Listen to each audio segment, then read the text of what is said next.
اعوذ باللہ من الشیطان الرجیم بسم اللہ الرحمن الرحیم انا للہ و انا الیہ راجعون۔ مشہد مقدس حرم امام علی رضا علیہ السلام میں ایک افسوسناک واقعہ۔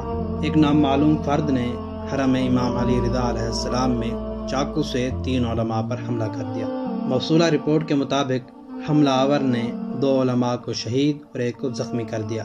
یہ حملہ روضہ امام علی رضا علیہ السلام کے صحن پیغمبر اعظم میں ہوا۔ واقعے کی تحقیقات کا آغاز کر دیا گیا ہے۔ ماہ رمضان المبارک میں جہاں ہم سب کو اللہ کی بارگاہ میں اللہ کی طرف توجہ دینی تھی، لیکن ماہ مبارک کی حرمت کو پامال کر دیا۔